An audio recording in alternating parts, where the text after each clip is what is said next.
믿기 어려운 일이 벌어졌습니다. 한국의 대선 결과가 발표되자 일본 전역이 술렁이기 시작했습니다. 주요 방송사들은 하루 종일 한국 소식을 톱뉴스로 내보냈고 수많은 일본인들이 숨죽인 채 텔레비전 앞을 떠나지 못했습니다. 대체 한국에서 무슨 일이 있었기에 일본 사회까지 이렇게 들썩이게 만든 걸까요? 지금부터 그 놀라운 이야기를 전해드립니다. 안녕하세요. 저는 도쿄에서 프리랜서 국제 시사 기자로 일하고 있는 루이스 하라입니다. 일본계 프랑스인이지만 한국과는 그다지 깊은 인연이 없었던 제가 이렇게 이야기를 시작하게 된 건 정말 예상치 못한 일들이 연달아 일어났기 때문이죠. 20대 초반부터 일본에 정착해서 살아온 지 벌써 15년이 넘었습니다. 처음에는 언어도 서툴고 문화 차이 때문에 힘들었지만 시간이 지나면서 일본 사회의 질서정연함에 점점 매료되기 시작했어요. 전철은 정시에 오고 사람들은 줄을 잘 서고 정치인들도 큰 소리 내지 않고 조용히 일을 처리하죠. 유럽에서 자란 저에게는 이런 모습이 정말 이상적으로 보였습니다. 특히 정치 분야에서 일본의 안정성은 다른 나라와 비교할 수 없을 정도라고 생각했어요. 프랑스는 항상 시위가 끊이지 않고 노란 조끼 시위 같은 격렬한 사태도 벌어지잖아요. 하지만 일본은 달랐습니다. 국민들이 정부를 믿고 따르며 큰 혼란 없이 사회가 돌아가는 모습이 정말 인상적이었죠. 그런 제가 한국에 관심을 갖게 된 건 작년부터였습니다. 일본 언론에서 한국 대선을 연일 보도하기 시작했거든요. 처음에는 그저 이웃나라의 정치 상황 정도로 생각했는데 점점 보도 분량이 늘어나면서 궁금해지기 시작했습니다. 특히 대통령 탄핵이라는 말을 들었을 때는 정말 충격적이었어요. 일본에서는 상상하기 어려운 일이니까요. 편집장도 한국 상황에 대한 심층 취재를 원했습니다. 한국의 정치적 혼란이 동아시아 전체에 미칠 영향을 분석해달라는 거였죠. 저는 당연히 그 혼란이라는 표현에 동의했습니다. 대통령을 탄핵시키고 거리에서 시위를 하고 그런 모습들이 어떻게 질서 있는 민주주의라고 할 수 있겠어요. 솔직히 말하면 한국에 대한 제 인상은 그리 좋지 않았습니다. 일본 언론에서 보여주는 한국은 항상 감정적이고 격렬한 모습이었거든요. 시위하는 사람들, 소리 지르는 정치인들, 그런 장면들만 계속 보다 보니 자연스럽게 편견이 생겼던 것 같아요. 시위가 뭐 그리 자랑스럽다고 하는 건지 이해할 수 없었습니다. 우리는 조용히 투표하고 깔끔하게 결정하는데 말이죠. 그래서 한국 취재를 떠나기 전에 동료들과 나눈 대화도 그런 맥락이었어요. 한국의 정치적 불안정성이 경제에 미치는 영향, 그리고 그것이 일본에게는 어떤 기회가 될 수 있는지 그런 관점에서 접근하려고 했습니다. 제 머릿속에는 이미 기사의 틀이 잡혀 있었죠. 혼란스러운 한국 vs 안정적인 일본, 이런 구도로 말입니다. 인천공항에 도착했을 때도 그런 선입견은 여전했습니다. 공항은 깔끔하고 현대적이었지만 그래도 일본만큼은 아니라고 생각했어요. 택시를 타고 서울 시내로 향하면서도 계속 일본과 비교하고 있었습니다. 건물들이 좀 더 화려하고 네온 사인이 많긴 하지만 전체적인 질서 면에서는 일본이 훨씬 낫다고 혼자 중얼거렸죠. 호텔에 체크인하고 나서 바로 취재 일정을 확인했습니다. 첫 번째 목적지는 광화문 광장이었어요. 그 유명한 촛불 시위가 열렸던 곳 말입니다. 사실 그때까지도 저는 그 시위를 단순한 집단 감정의 폭발 정도로 생각하고 있었거든요. 몇십만 명이 모여서 소리 지르고 난리를 쳤던 곳, 그런 인식이었습니다. 다음 날 아침 일찍 광화문으로 향했어요. 지하철을 타면서도 계속 관찰하고 있었습니다. 사람들의 표정, 행동, 전체적인 분위기 같은 것들 말이죠. 일본 지하철과 비교하면 좀 더 시끄럽고 활기찬 느낌이었지만 그래도 크게 다르지는 않았어요. 다만 정치 이야기를 하는 사람들이 좀 더 많은 것 같았습니다.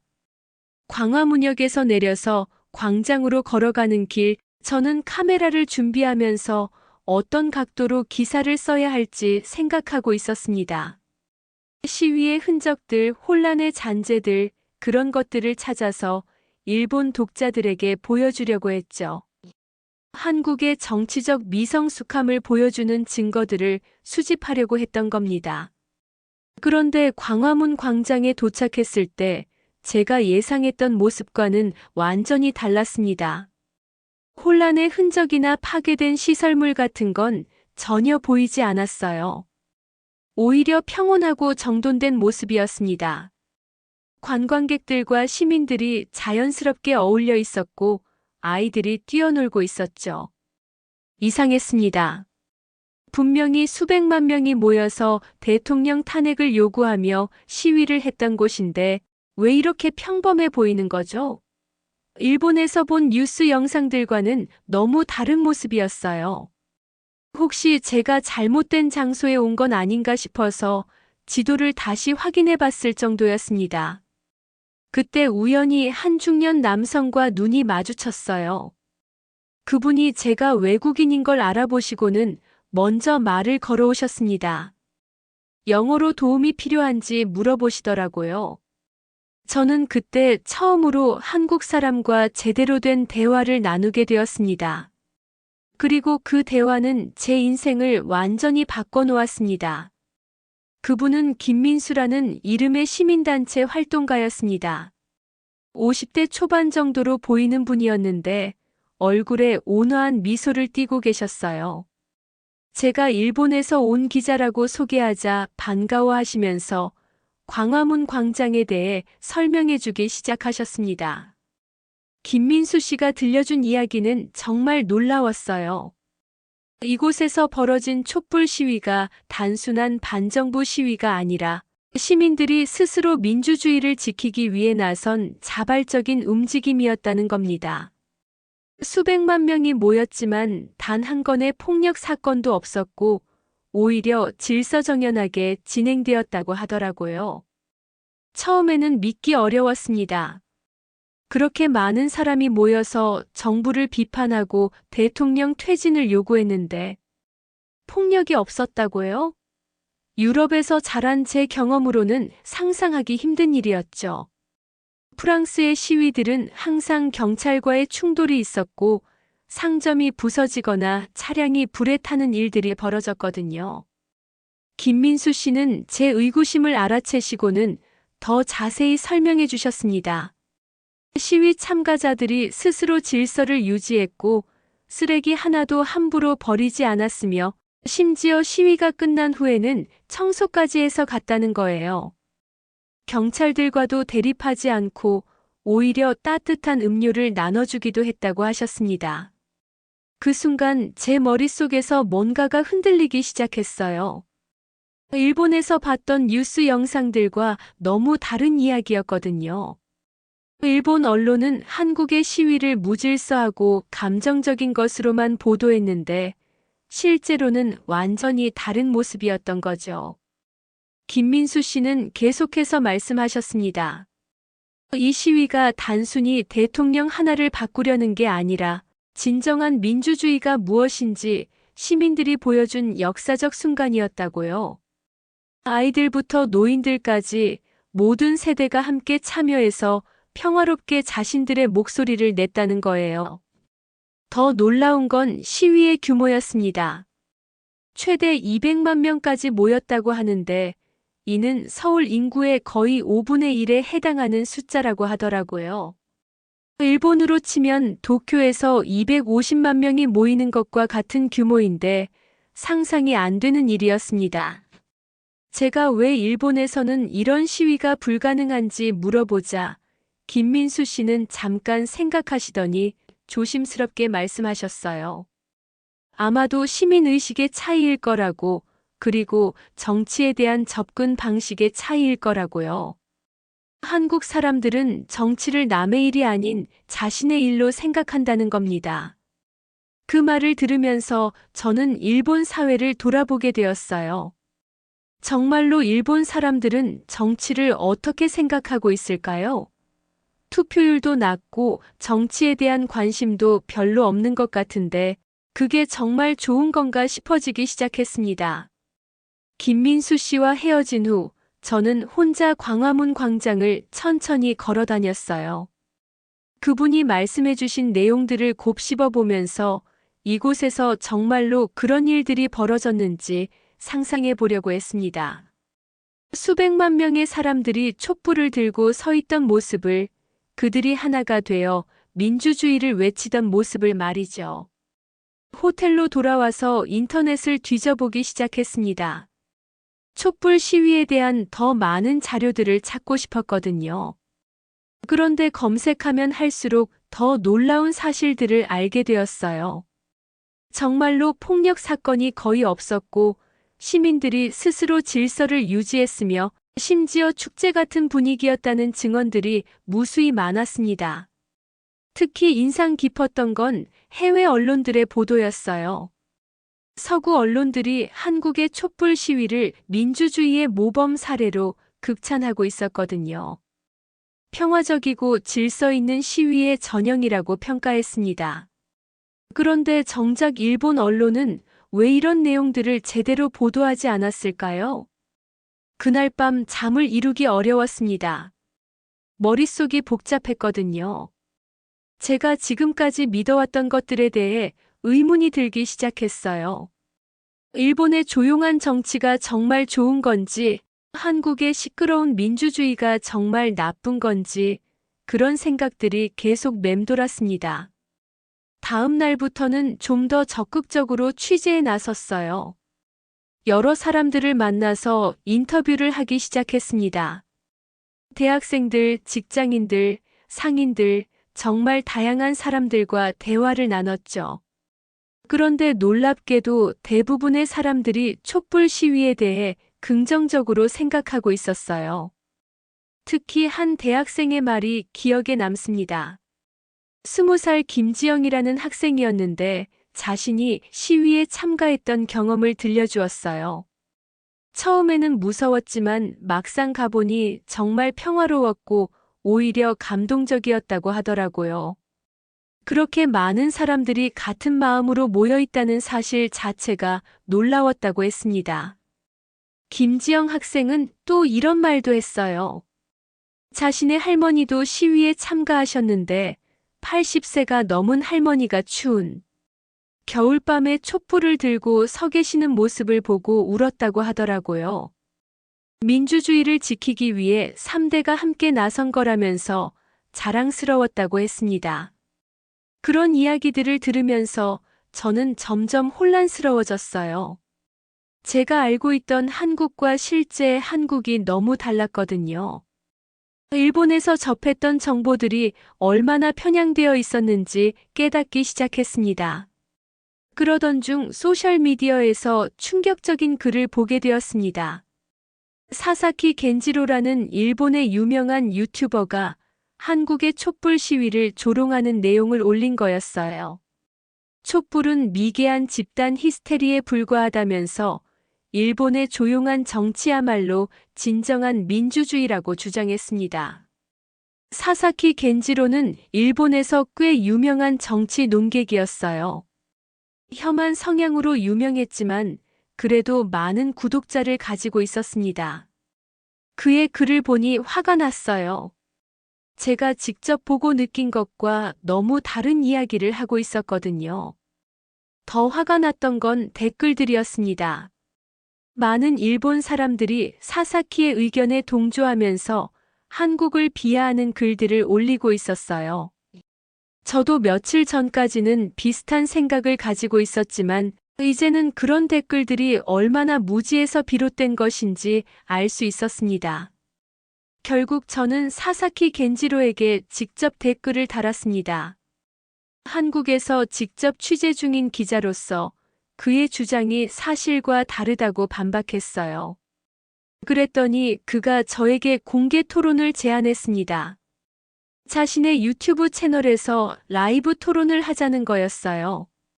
처음에는 거절하려고 했습니다.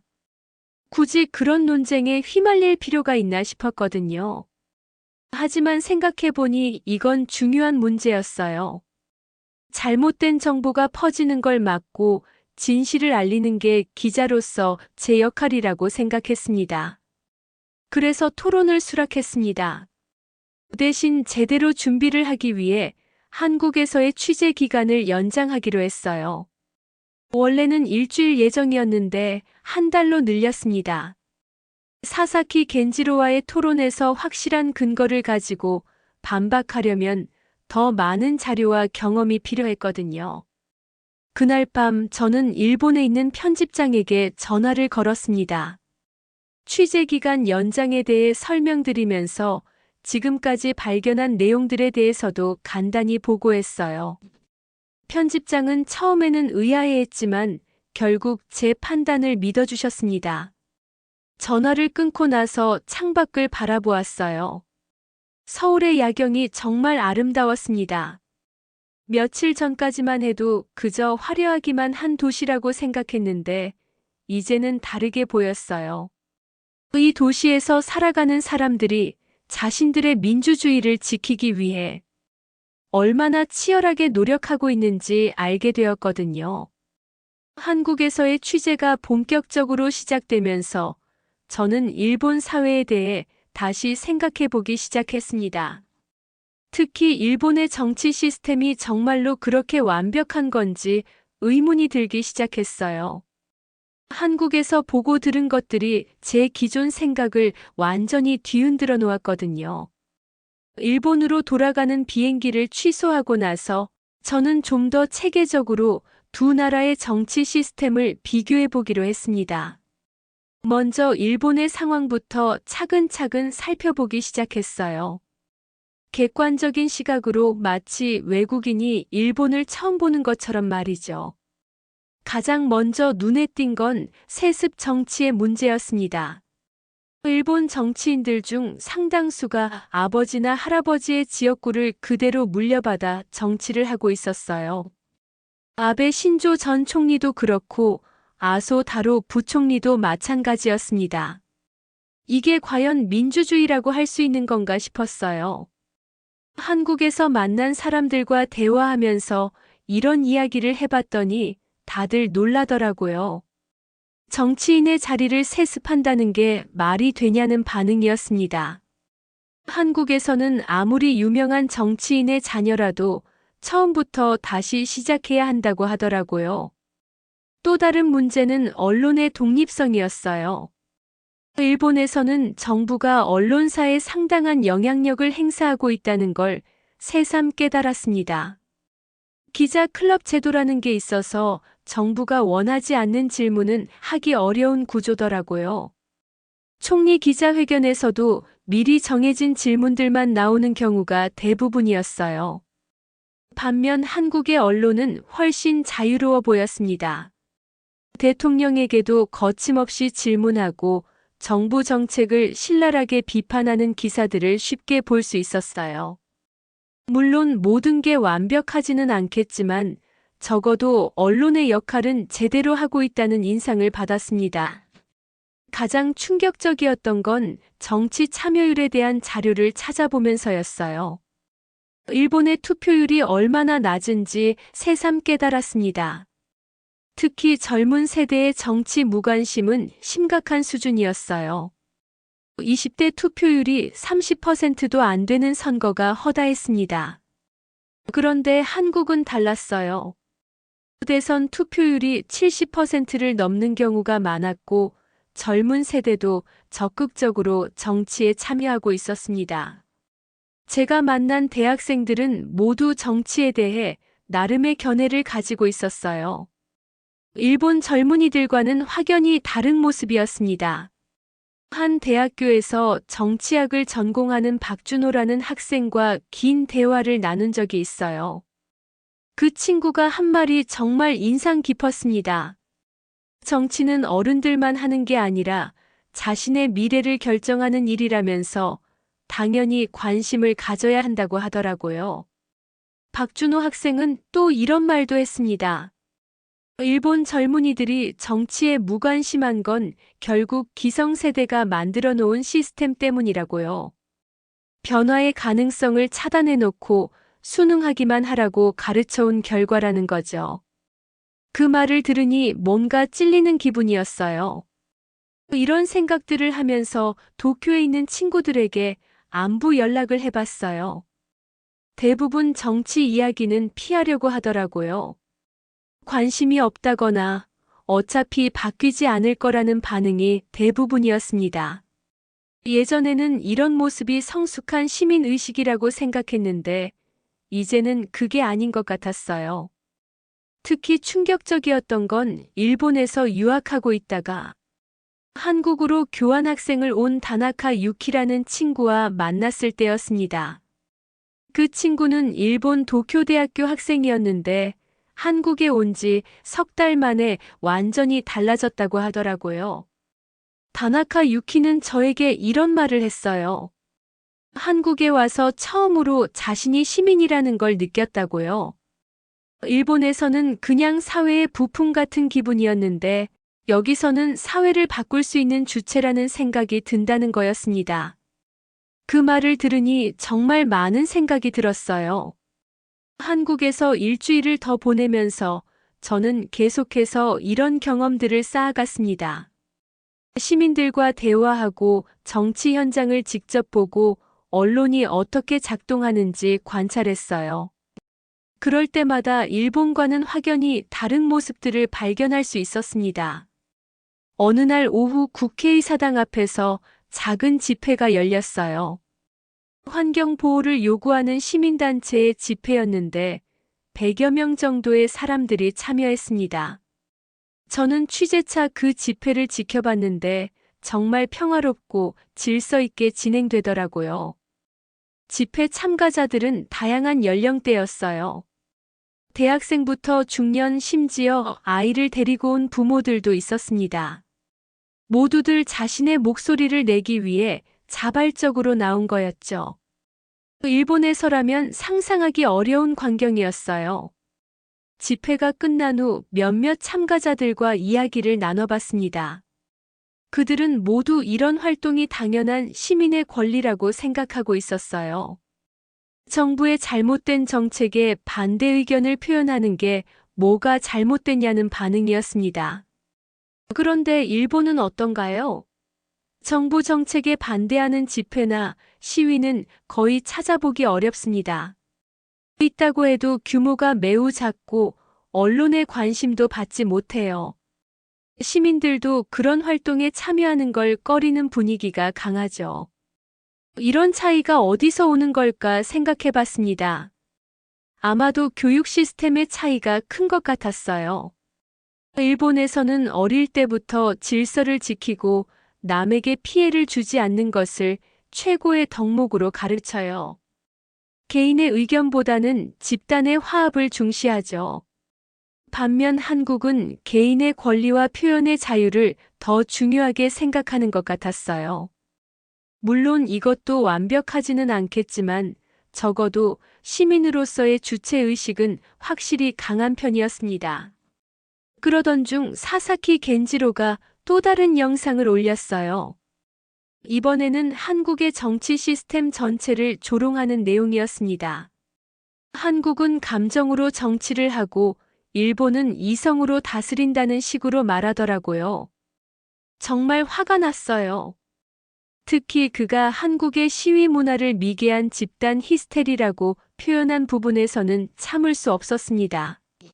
제가 직접 보고 경험한 것과 너무 다른 이야기였거든요. 한국의 시위는 히스테리가 아니라 성숙한 시민의식의 발현이었어요. 결국 저는 사사키에게 다시 댓글을 달았습니다. 이번에는 좀 더 강하게 반박했어요. 그랬더니 그가 정식으로 토론 일정을 잡자고 제안했습니다. 다음 주 일요일 오후 8시에 라이브 방송으로 토론을 하자는 거였어요. 저는 그 제안을 받아들였습니다. 더 이상 미룰 수 없다고 생각했거든요. 잘못된 정보가 계속 퍼지는 걸 두고만 볼 수는 없었어요. 일본 사람들이 한국에 대해 가지고 있는 편견을 바로잡아야 한다고 생각했습니다. 토론을 위해 더 철저히 준비하기로 했어요. 한국의 민주주의 역사, 시위 문화, 정치 참여율 등에 대한 정확한 데이터를 수집하기 시작했습니다. 또한 일본의 문제점들에 대해서도 객관적인 자료들을 찾아봤어요. 준비를 하면서 느낀 건 제가 정말로 많이 변했다는 거였어요. 한국에 오기 전에 저라면 절대 이런 토론에 나서지 않았을 겁니다. 그냥 조용히 기사나 쓰고 끝냈겠죠. 하지만 이제는 달랐어요. 진실을 알리는 게 기자로서, 그리고 한 사람의 시민으로서 제 의무라고 생각하게 되었습니다. 토론을 일주일 앞두고 저는 도쿄로 잠시 돌아가기로 했습니다. 사사키 겐지로가 어떤 사람인지 직접 확인해 보고 싶었거든요.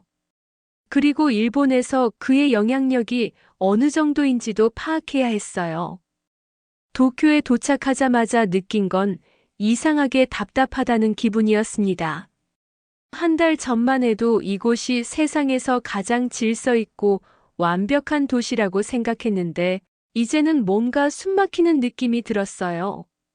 사람들의 표정도 예전과 다르게 보였습니다.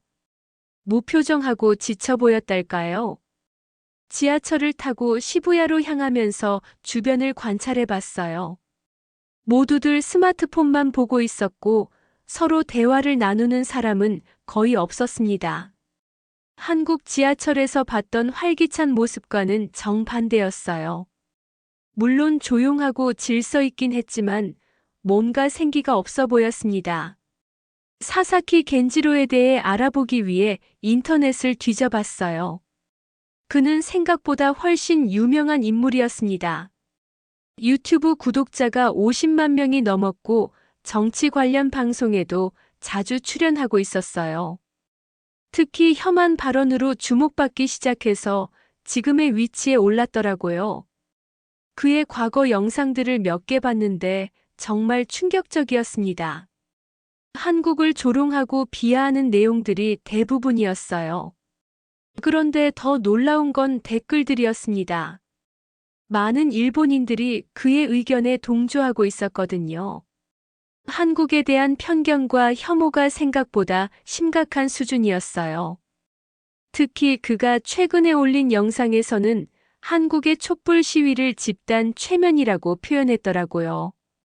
북한의 집단 체조와 다를 바 없다면서 개인보다 집단을 우선시하는 전체주의적 발상이라고 비판했습니다. 정말 어이가 없었어요. 제가 한국에서 직접 본 건 그런 게 아니었거든요. 오히려 개개인이 자발적으로 참여해서 만들어낸 아름다운 민주주의의 모습이었어요. 각자 다른 이유로 나왔지만 민주주의를 지키자는 하나의 목표로 뭉쳤던 거죠. 사사키의 영향력을 더 알아보기 위해 도쿄 시내를 돌아다녔습니다. 서점에 가서 그가 쓴 책들도 찾아봤어요. 놀랍게도 베스트셀러 코너에 그의 책이 여러 권 진열되어 있었습니다. 제목만 봐도 자극적이고 선정적인 내용들이었어요. 한 권을 집어서 읽어봤는데 정말 편향적인 내용들로 가득했습니다. 팩트 체크도 제대로 안 된 정보들을 마치 진실인 양 포장해서 독자들을 선동하고 있었어요. 특히 한국에 대한 부분은 거의 모든 내용이 왜곡되거나 과장되어 있었습니다.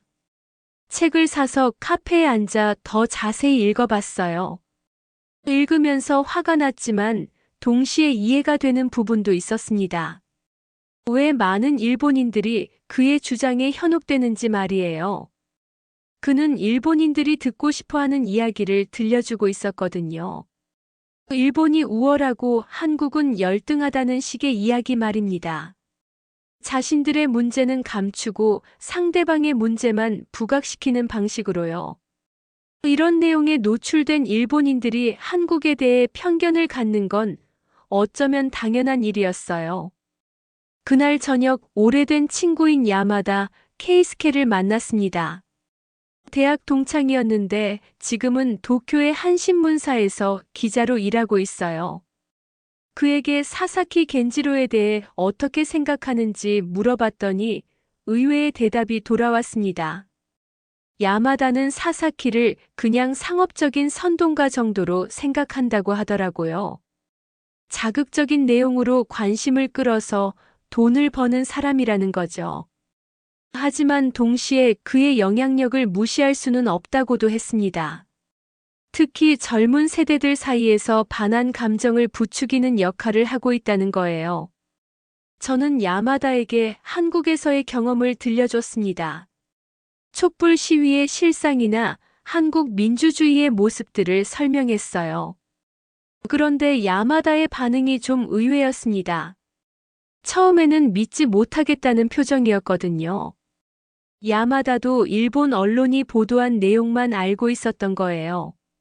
한국의 시위가 폭력적이고 무질서했다는 식으로만 들었던 거죠.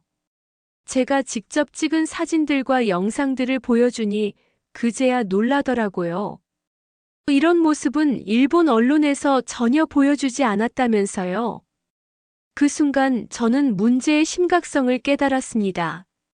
기자인 야마다조차도 한국의 실상을 제대로 모르고 있었다면 일반인들은 어떨까요? 사사키 같은 사람들이 퍼뜨리는 거짓 정보만 믿고 있을 가능성이 높았어요.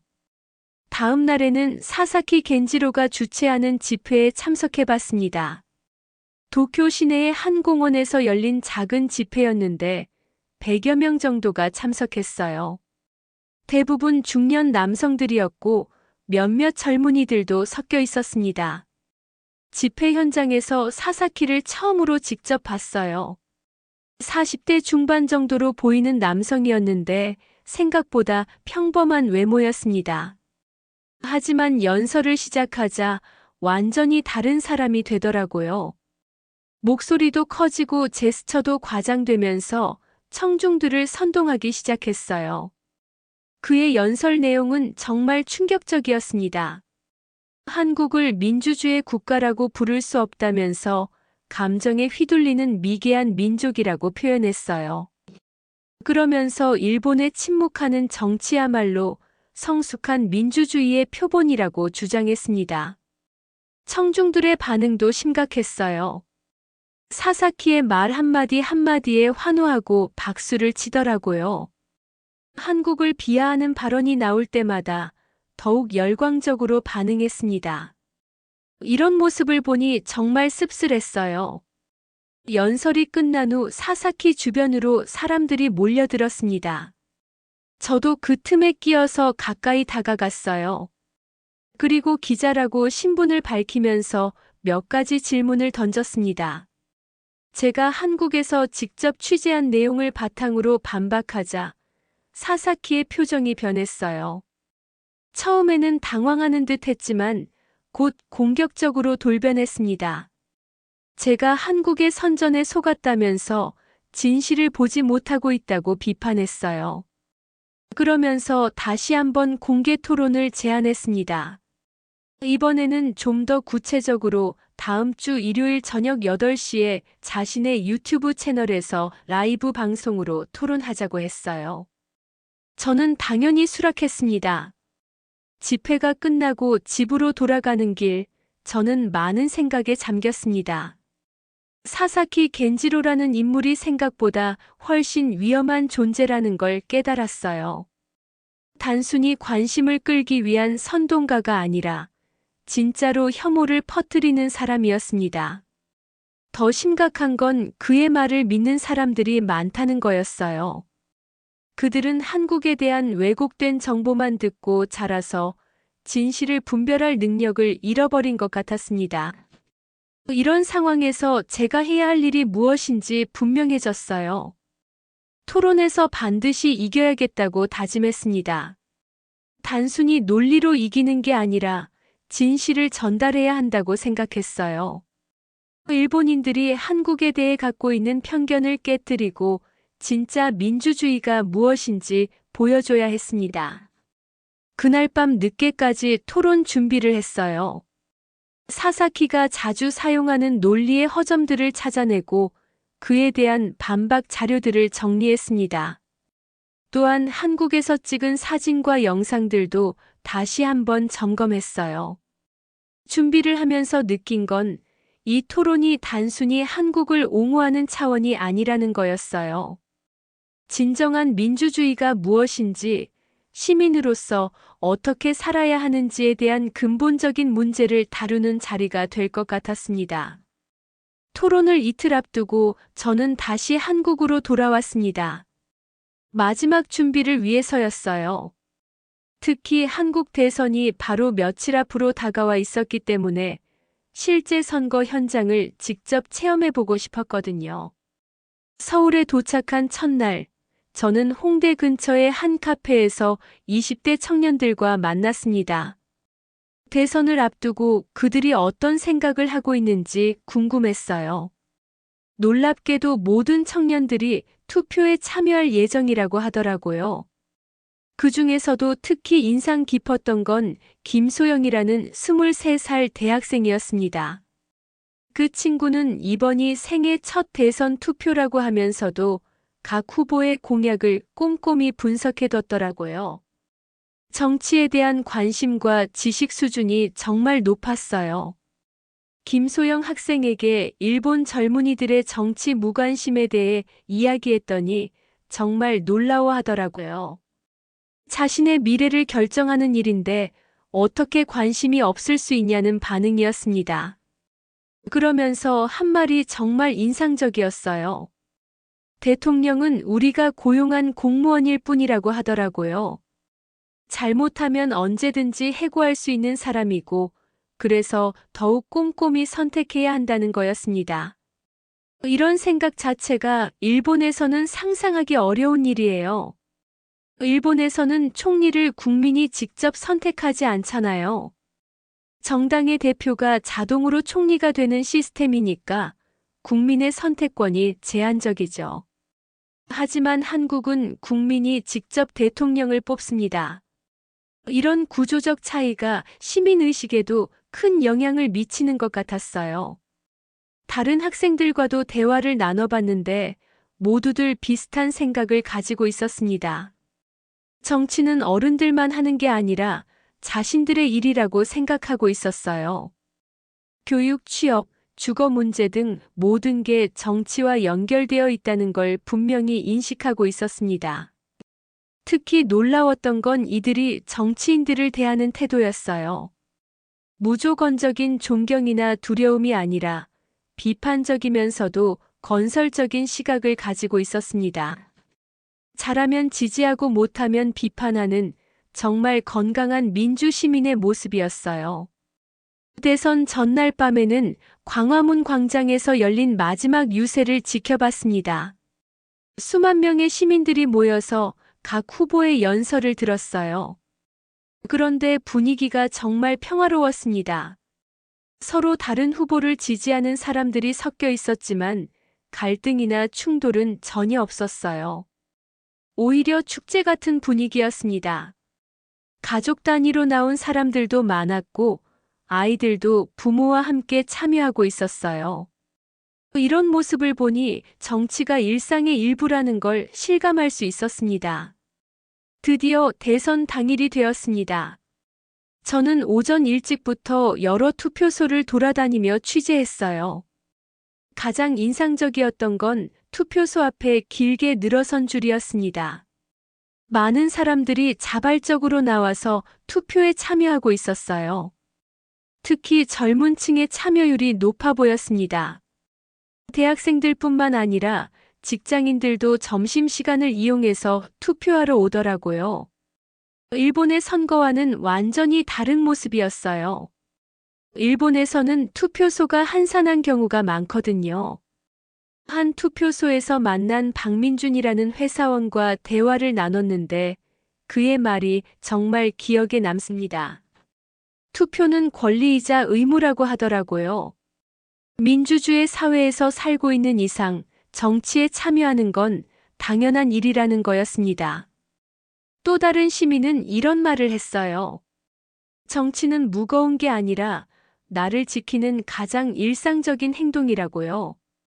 내가 낸 세금이 어떻게 쓰이는지, 내 아이들이 어떤 교육을 받을지, 모든 게 정치와 연결되어 있다는 거죠. 오후에는 개표 현장도 지켜봤습니다. 시민들이 직접 참관할 수 있다는 것 자체가 놀라웠어요. 투명하고 공정한 선거를 위해 모든 과정을 공개하는 거죠. 일본에서는 이런 모습을 보기 어려운데 한국의 민주주의가 얼마나 성숙했는지 보여주는 사례였습니다. 저녁 늦게 당선자가 결정되었을 때의 분위기도 인상적이었어요. 이긴 쪽도 진 쪽도 모두 결과를 받아들이는 성숙한 모습을 보였습니다. 특히 낙선한 후보들이 승복 연설을 하면서 민주주의의 가치를 강조하는 모습이 감동적이었어요. 그날 밤 호텔로 돌아와서 하루를 정리하면서 저는 완전히 다른 사람이 된 기분이었습니다. 한국에서 본 민주주의는 제가 알고 있던 것과 완전히 달랐어요. 이건 단순한 정치 시스템이 아니라 삶의 방식이었습니다. 일본의 조용한 정치가 과연 진정한 민주주의인지 의문이 들기 시작했어요. 국민이 정치에 무관심하고 정치인들만 알아서 결정하는 시스템이 정말 바람직한 건가요? 한국에서 본 것처럼 시민들이 적극적으로 참여하는 민주주의가 더 건강한 게 아닐까요? 이런 생각들을 정리하면서 내일 있을 토론 준비를 마저 했습니다. 사사키 겐지로가 한국의 민주주의를 조롱한다면 저는 진짜 민주주의가 무엇인지 보여줄 작정이었어요. 오늘 본 것들이 바로 그 증거였습니다. 특히 젊은이들의 정치의식이 인상적이었어요. 그들은 정치를 남의 일이 아닌 자신의 일로 받아들이고 있었습니다. 이런 시민의식이야말로 민주주의의 진짜 힘이라고 생각했어요. 반면 일본의 젊은이들은 어떤가요? 정치에 무관심하고 투표도 잘 안 하고 그저 조용히 순응하기만 합니다. 이게 과연 성숙한 시민의 모습일까요? 아니면 길들여진 양순한 신민의 모습일까요? 이런 의문들이 머릿속을 가득 채웠습니다. 그리고 내일 토론에서 이 모든 걸 사사키에게 들려주고 싶었어요. 한국의 민주주의가 얼마나 살아있고 역동적인지, 그리고 일본이 놓치고 있는 것이 무엇인지 말이죠. 밤늦게까지 토론 시나리오를 점검했습니다. 사사키가 어떤 논리로 공격해올지 예상해보고 그에 대한 반박 논리도 준비했어요. 하지만 가장 중요한 건 오늘 본 현장의 생생함을 전달하는 거였습니다. 드디어 내일이면 결전의 날입니다. 한국에서 경험한 진짜 민주주의를 일본인들에게 전해줄 기회가 온 거죠. 저는 설레면서도 긴장되는 마음으로 잠자리에 들었습니다. 토론 당일 오후 저는 서울의 한방송 스튜디오에 도착했습니다. 사사키 겐지로와의 라이브 토론이 일본 시간으로 저녁 8시에 시작될 예정이었어요. 한국 시간으로는 8시였는데 한국의 한 인터넷 방송국에서 스튜디오를 빌려주기로 했거든요. 스튜디오에 들어서니 이미 기술진들이 분주하게 준비하고 있었습니다. 2대의 카메라가 설치되어 있었고 저와 사사키가 각각 앉을 자리가 마련되어 있었어요. 사사키는 도쿄의 스튜디오에서, 저는 서울에서 화상으로 연결해서 토론하는 방식이었습니다. 리허설을 하면서 화면을 확인해 봤는데 사사키의 모습이 모니터에 나타났어요. 며칠 전 집회에서 봤던 그 모습 그대로였습니다. 자신만만한 표정으로 앉아 있더라고요. 아마 이번에도 쉽게 이길 수 있다고 생각하는 것 같았어요. 토론 시작 10분 전, 저는 마지막으로 준비해온 자료들을 점검했습니다. 한국에서 직접 찍은 사진들, 시민들과의 인터뷰 영상들, 그리고 객관적인 통계 자료들까지 모든 걸 준비해뒀어요. 특히 어제 대선 현장에서 찍은 영상들이 가장 강력한 증거가 될 거라고 생각했습니다. 드디어 방송이 시작되었습니다. 진행자가 간단히 소개를 한 후 사사키가 먼저 발언권을 가졌어요. 예상했던 대로 그는 공격적으로 나왔습니다. 한국의 정치를 일시적 선동의 나라라고 표현하면서 감정에 휘둘리는 미성숙한 민주주의라고 비판했어요. 사사키는 특히 촛불 시위를 집단 히스테리의 전형이라고 했습니다. 이성적 판단 없이 분위기에 휩쓸려 행동하는 것이라고 하면서 일본의 조용하고 질서 있는 정치와 대비시켰어요. 일본이야말로 성숙한 민주주의의 모델이라는 식으로 말했습니다. 제 차례가 되자 차분하게 반박하기 시작했습니다. 먼저 제가 한국에서 직접 경험한 것들을 이야기했어요. 촛불 시위가 폭력적이거나 무질서했다는 건 완전한 거짓말이라고 했습니다. 오히려 세계에서 가장 평화롭고 질서 있는 시위였다고 강조했어요. 그러면서 한국에서 찍은 영상들을 보여줬습니다. 시민들이 자발적으로 질서를 유지하는 모습, 쓰레기를 치우는 모습, 심지어 경찰들과 함께 노래를 부르는 모습까지 말이에요. 사사키의 표정이 점점 굳어지는 게 보였습니다. 사사키는 당황한 기색을 보이면서 반박하려고 했어요. 그런 건 일부에 불과하다면서 전체적으로는 여전히 감정적이고 비이성적이었다고 주장했습니다. 하지만 그의 목소리에는 확신이 없어 보였어요. 저는 이어서 어제 경험한 대선 현장 이야기를 했습니다. 젊은이들이 얼마나 진지하게 정치에 참여하는지, 그들이 정치를 자신의 일로 받아들이는지를 생생하게 전달했어요. 특히 대통령은 우리가 고용한 공무원일 뿐이라는 김소영 학생의 말을 인용했습니다. 그 순간 채팅창에서 반응이 폭발했어요. 많은 시청자들이 저의 말에 공감하고 있었습니다. 일본에서는 상상할 수 없는 시민의식이라는 댓글들이 올라왔어요. 사사키를 지지하던 사람들조차 당황하는 모습이 보였습니다. 사사키는 화제를 돌리려고 했어요. 한국의 경제 문제나 사회 갈등을 언급하면서 그런 혼란이 민주주의 때문이라고 주장했습니다. 하지만 저는 그것도 반박할 준비가 되어 있었어요. 오히려 그런 문제들을 시민들이 스스로 해결해 나가는 것이 진정한 민주주의라고 했습니다. 결정적인 순간은 제가 일본의 문제점들을 지적하기 시작했을 때였어요. 세습 정치의 문제, 언론 통제의 문제, 그리고 무엇보다 시민들의 정치적 무관심 문제를 구체적인 데이터와 함께 제시했습니다. 특히 일본 젊은이들의 투표율이 얼마나 낮은지, 정치에 대한 관심이 얼마나 부족한지를 보여줬어요. 그러면서 이런 무관심이 과연 성숙한 시민의식인지 반문했습니다. 침묵하는 시민이 좋은 시민일까요? 아니면 목소리를 내는 시민이 좋은 시민일까요? 사사키는 점점 말문이 막히는 모습을 보였어요. 제가 제시하는 구체적인 사실들에 제대로 반박하지 못했습니다. 급기야 감정적으로 나오기 시작했는데 그 순간 그의 본 모습이 드러났어요. 이성적 토론이 아니라 그냥 혐오를 퍼뜨리려는 의도였던 거죠. 저는 마지막으로 가장 중요한 메시지를 전달했습니다. 침묵의 질서는 미덕이 아니라고 했어요. 시민의 외침이야말로 진짜 민주주의의 소리라고 강조했습니다. 한국에서 본 것처럼 시민들이 적극적으로 참여할 때 민주주의가 살아난다고 말했어요. 그러면서 일본의 젊은이들에게도 메시지를 보냈습니다.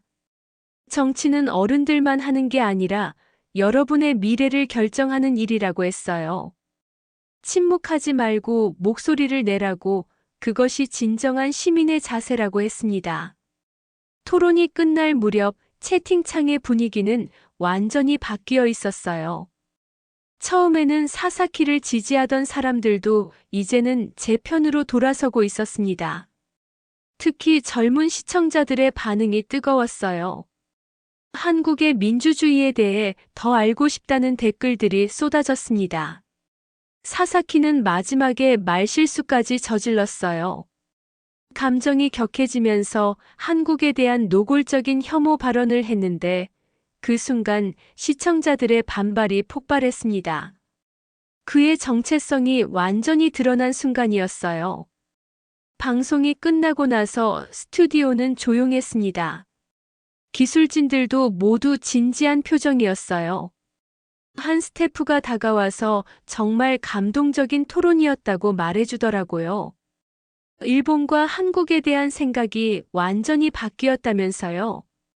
저는 그날 밤 정말 뿌듯했습니다. 비로소 기자로서 그리고 한 사람의 시민으로서 해야 할 일을 해냈다는 생각이 들었어요. 사사키 같은 혐오 선동가들에게 진실로 맞설 수 있다는 걸 보여준 거죠. 인터넷에서는 토론 영상이 빠르게 퍼져나갔습니다. 일본 젊은이들 사이에서 한국에 대한 관심이 급격히 높아졌어요. 많은 사람들이 한국의 민주주의에 대해 다시 생각해 보기 시작했습니다. 하지만 더 중요한 건 일본 사회 자체에 대한 성찰이 시작되었다는 거였어요. 과연 침묵하는 것이 미덕인지, 시민으로서 어떻게 살아야 하는지에 대한 근본적인 질문들이 제기되기 시작했습니다. 토론이 끝나고 며칠 후 저는 일본으로 돌아왔습니다. 이번에는 정말 다른 기분이었어요. 한 달 전 한국으로 떠날 때와는 완전히 달라진 시각으로 일본을 바라보게 되었거든요. 마치 처음 보는 나라에 온 것 같은 느낌이었습니다. 나리타 공항에서 도쿄로 향하는 전철 안에서부터 달라진 제 모습을 느낄 수 있었어요. 예전에는 당연하게 여겼던 것들이 이제는 의문스럽게 보였습니다. 모든 사람들이 조용히 앉아서 스마트폰만 보고 있는 모습, 서로 대화하지 않는 모습들이 과연 정상적인 건지 생각하게 되었어요. 도쿄 시내에 도착해서 거리를 걸으면서도 계속 관찰했습니다. 사람들의 표정, 행동, 전체적인 분위기까지 모든 게 새롭게 보였어요. 한국에서 봤던 활기찬 모습과는 너무 대조적이었습니다. 질서는 있지만 생기가 없다고 해야 할까요? 집에 도착해서 토론 영상의 반응을 확인해 봤는데 정말 놀라웠습니다. 조회수가 100만을 넘었고 댓글도 수만 개가 달려 있었어요. 대부분 긍정적인 반응이었는데 특히 젊은 세대들의 호응이 뜨거웠습니다. 많은 댓글들이 비슷한 내용이었어요. 한국에 대해 잘못 알고 있었다는 반성의 글들, 일본의 현실을 다시 생각해보게 되었다는 글들이 줄을 이뤘습니다. 심지어 한국을 직접 가보고 싶다는 댓글들도 많았어요. 하지만 더 인상적이었던 건 일본 사회에 대한 성찰의 목소리들이었습니다. 정치에 무관심한 자신을 반성한다는 글, 앞으로는 더 적극적으로 사회 문제에 관심을 갖겠다는 다짐들이 눈에 띄었어요. 제가 의도했던 바로 그런 변화가 일어나고 있었습니다. 물론 사사키를 옹호하는 댓글들도 있었지만 그 수는 현저히 적었어요. 오히려 그런 댓글들에 대해 다른 시청자들이 반박하는 모습도 보였습니다. 일본 인터넷 문화에서는 보기 드문 현상이었어요. 며칠 후 편집장을 만나서 한국 취재 결과를 보고했습니다. 처음에는 의아해하던 편집장도 제가 가져온 자료들을 보고는 깜짝 놀라더라고요. 특히 토론 영상의 반향이 생각보다 훨씬 크다는 걸 알고는 더욱 놀라워했습니다. 편집장은 저에게 이 내용을 연재 기사로 써보라고 제안했어요. 한국에서의 경험담과 두 나라 민주주의에 대한 비교 분석을 담은 기사 말이에요. 저는 흔쾌히 수락했습니다. 더 많은 사람들에게 이 이야기를 전하고 싶었거든요. 기사를 쓰기 위해 자료를 정리하면서 저는 지난 한 달간의 변화를 다시 한번 되돌아봤습니다. 한국에 가기 전에 제가 얼마나 편견에 사로잡혀 있었는지, 그리고 진실을 보지 못하고 있었는지 깨달을 수 있었어요. 특히 일본의 문제점들이 더욱 선명하게 보이기 시작했습니다. 거리에서 정치인의 연설을 들으며 지나가는 사람들을 보면서 말이에요.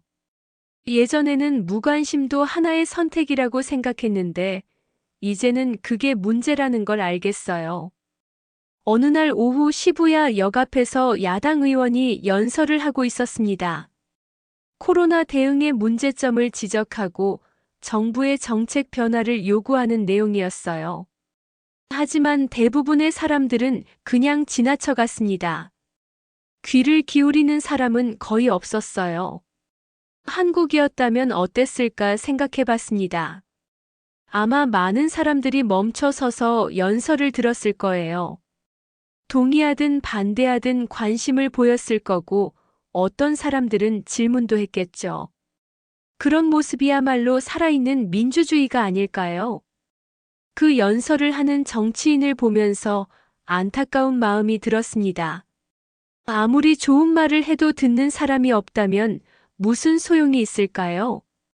정치인과 시민 사이의 소통이 단절된 사회에서는 진정한 민주주의가 불가능하다는 생각이 들었어요. 저도 예전 같았으면 그냥 지나쳤을 겁니다. 정치인의 연설 따위에는 관심도 없었거든요. 하지만 이제는 달랐어요. 저는 그 자리에 멈춰 서서 끝까지 연설을 들었습니다. 그리고 연설이 끝난 후에는 몇 가지 질문도 했어요. 그 정치인은 제가 질문을 하자 정말 놀라워했습니다. 요즘 젊은 사람들이 정치에 관심을 보이는 경우가 거의 없다면서 고맙다는 인사를 하더라고요. 그 말을 들으니 더욱 씁쓸했습니다. 한국에서 만난 젊은이들의 모습이 떠올랐어요. 그들은 정치를 자신의 일로 받아들이고 있었습니다. 정치인들에게 당당하게 질문하고 잘못된 정책에는 목소리를 높여 반대했어요. 그런 모습이야말로 건강한 민주 시민의 모습이라고 생각했습니다. 그날 밤 대학 동창인 야마다 케이스케에게 전화를 걸었어요. 토론 이후 그도 많은 생각을 했다고 하더라고요. 자신이 기자로서 얼마나 안일했는지 반성하고 있다면서 앞으로는 더 비판적인 시각으로 기사를 쓰겠다고 했습니다. 야마다는 또 이런 말도 했어요. 토론을 본 후 한국에 대한 기사를 다시 찾아봤는데 일본 언론이 얼마나 편향적으로 보도해왔는지 깨달았다고 하더라고요. 앞으로는 더 균형 잡힌 시각으로 접근하겠다고 다짐했습니다. 이런 변화들을 보면서 저는 희망을 느꼈어요. 비록 작은 변화일지라도 진실을 알리는 것이 얼마나 중요한지 실감할 수 있었거든요. 한 사람의 인식 변화가 또 다른 사람에게 영향을 미치고 그것이 사회 전체의 변화로 이어질 수 있다는 걸 봤습니다. 연재 기사를 준비하면서 한국에서 만난 사람들과도 연락을 주고받았어요. 김민수 씨, 김소영 학생, 박준호 학생 등 많은 분들이 제 근황을 궁금해 하더라고요. 그들에게 일본에서의 변화들을 전해드리니 정말 기뻐하셨습니다. 특히 김소영 학생은 이런 말을 했어요. 진실은 국경을 넘나든다면서 저의 토론이 양국 관계 개선에도 도움이 될 거라고 하더라고요. 그런 말을 들으니 정말 보람 있었습니다. 하지만 아직 할 일이 많다는 생각도 들었어요. 일본 사회의 변화는 이제 시작에 불과했고 더 많은 사람들에게 진실을 알려야 했습니다. 특히 젊은 세대들이 정치에 더 많은 관심을 갖도록 도와야 한다고 생각했어요. 그런 생각을 하면서 연재 기사의 첫 번째 원고를 완성했습니다. 제목은 깨어있는 나라에서 배운 것이었어요.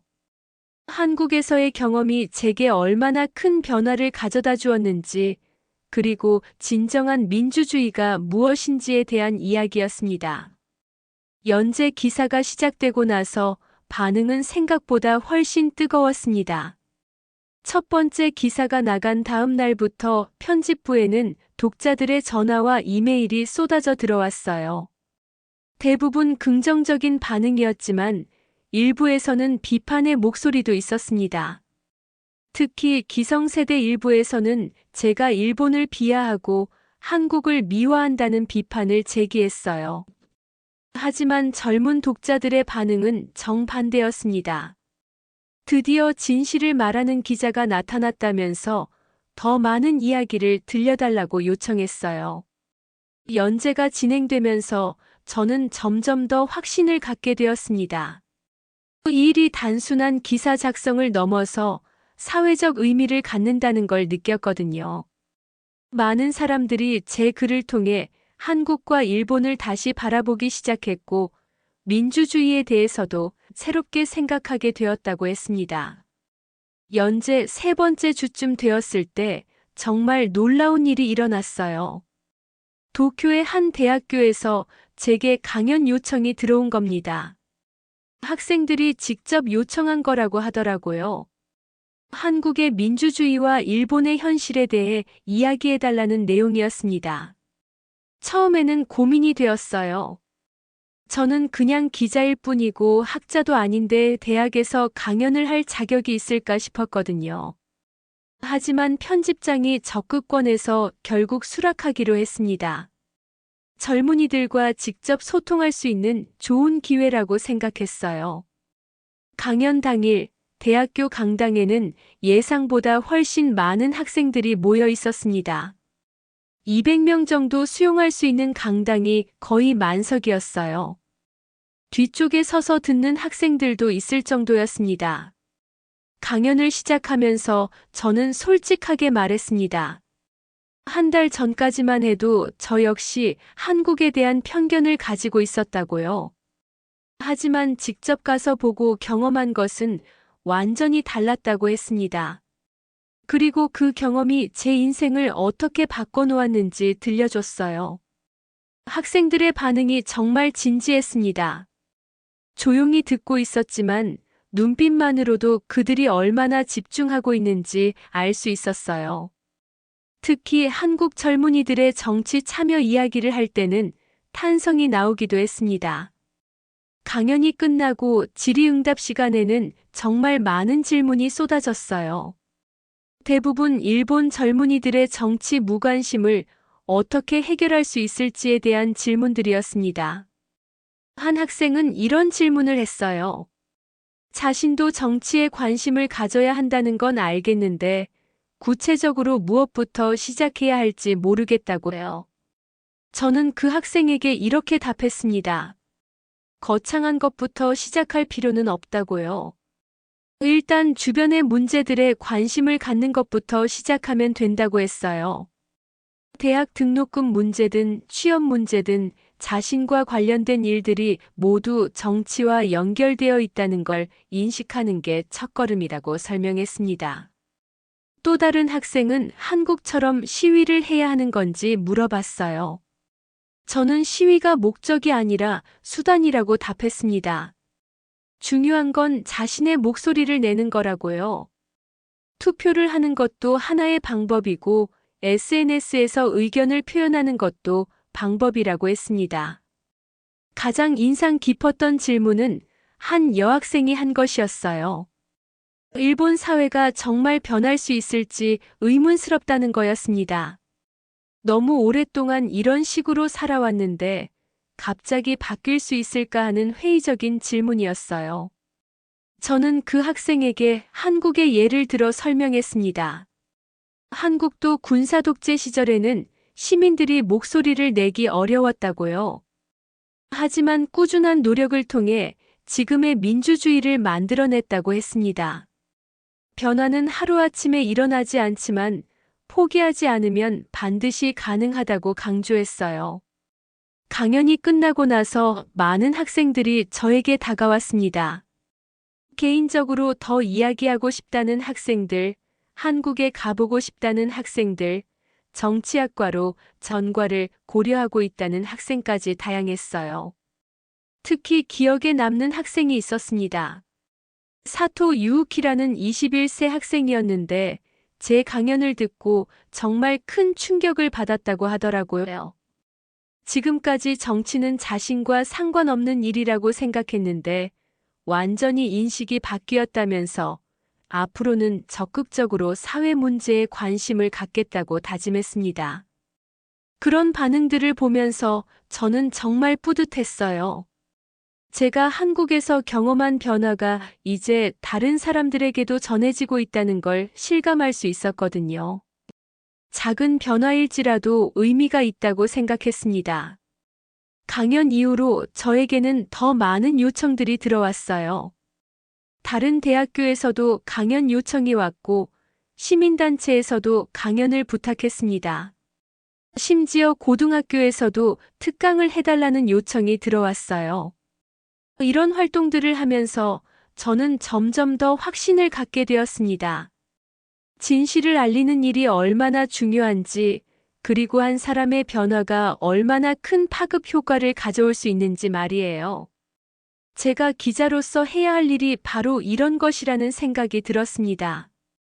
연재가 6번째 주차에 접어들 무렵, 저는 한 가지 결심을 했습니다.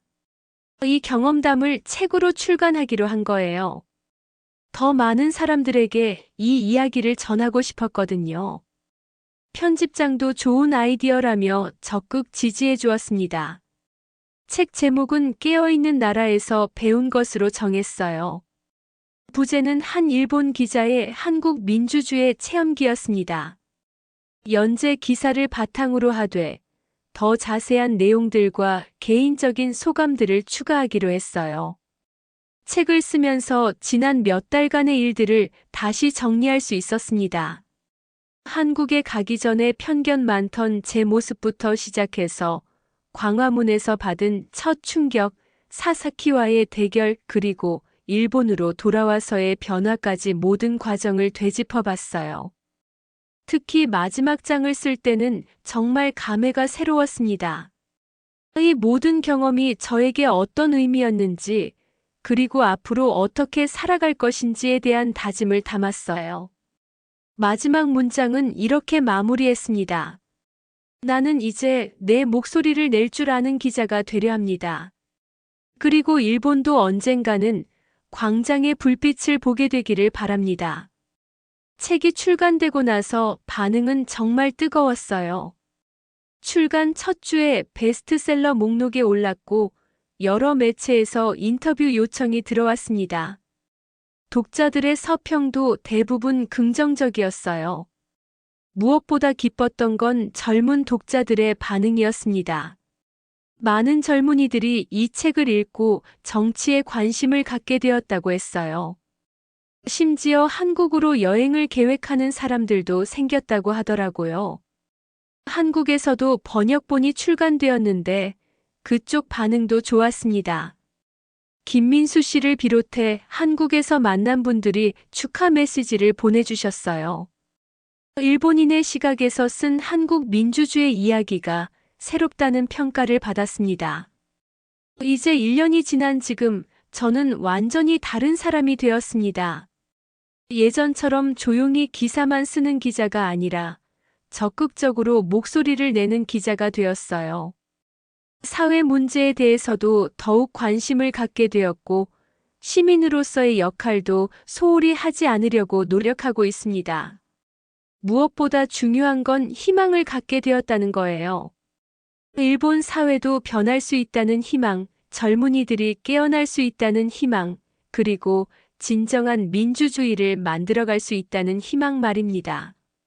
한국에서 본 광장의 불빛이 언젠가는 일본에도 비칠 날이 올 거라고 믿습니다. 그리고 그 변화의 작은 씨앗이라도 제가 뿌릴 수 있다면 기자로서 이보다 더 보람된 일은 없을 거라고 생각해요. 지금도 저는 계속 글을 쓰고 있습니다. 진실을 알리고 사람들의 인식을 바꾸고 더 나은 사회를 만들어가는 일에 기여하려고 노력하고 있어요. 그것이 바로 깨어있는 나라에서 배운 가장 소중한 교훈이니까요.